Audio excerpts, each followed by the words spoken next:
Iran ने अमेरिकी सैन्य अड्डों पर बड़ा हमला किया है। अमेरिकी हमले का बदला लेते हुए ईरान ने 36 घंटों के अंदर पलटवार किया और सीरिया में अमेरिकी सेना के बेस को उड़ा दिया। बताया जा रहा है कि ईरान समर्थित लड़ाकों ने अमेरिकी सैन्य बेस पर हमला किया है। ऐसे में कई एक्सपर्ट्स का मानना है कि ईरान अब पाकिस्तान में भी अमेरिकी प्रॉपर्टी पर हमला कर सकता है। इस खतरे के चलते पाकिस्तान में इतना हड़कंप मच गया है कि शहबाज शरीफ ने नेशनल सिक्योरिटी कमेटी की आपातकालीन बैठक बुलाई है। आपको बता दें कि ईरान ने पहले ही कहा था कि इस इलाके में जो भी अमेरिका की मदद करेगा हम उसके खिलाफ बड़ा एक्शन लेंगे। ईरान का ये बयान तब आया जब कई मीडिया रिपोर्ट्स में दावा किया गया कि अमेरिका के B-2 बॉम्बर्स ने ईरान के परमाणु ठिकानों को उड़ाने के लिए पाकिस्तानी एयर स्पेस का इस्तेमाल किया था। इसके बाद बवाल तब मच गया जब पाकिस्तान में ईरान के राजदूत डॉक्टर रेजा अमीरी मोगादम ने बयान दिया। डॉक्टर रेजा अमीरी ने कहा कि उनका देश इस क्षेत्र में अमेरिकी सुविधाओं और हितों को निशाना बना सकता है।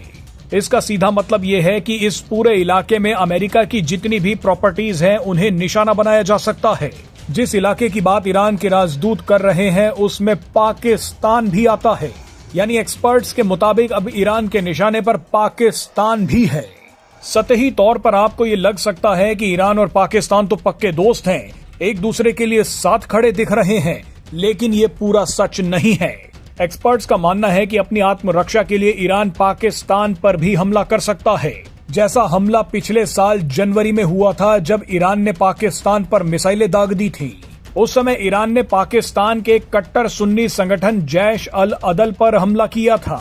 इस आतंकी संगठन ने कई शिया ईरानियों की जान ली थी। यानी साफ है कि ईरान अपनी सुरक्षा के लिए पाकिस्तान में घुसकर हमला कर सकता है।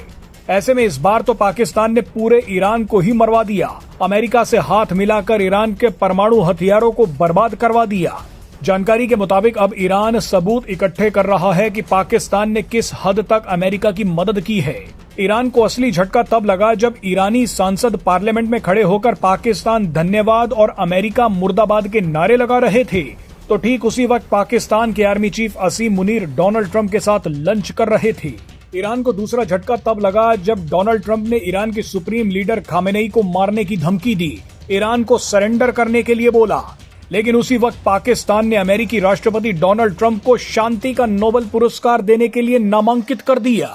पाकिस्तान ने जिस दिन डोनाल्ड ट्रंप का नाम नोबेल प्राइज के लिए नॉमिनेट किया था, उसके अगले ही दिन डोनाल्ड ट्रंप ने ईरान के परमाणु ठिकानों को उड़ा दिया, ईरान पर सबसे बड़ा हमला कर दिया।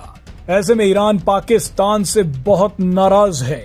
ईरान भले ही अपने बयानों में अपनी नाराजगी जाहिर ना कर रहा हो, लेकिन अंदर ही अंदर पाकिस्तान पर बड़े हमले की तैयारी कर रहा है।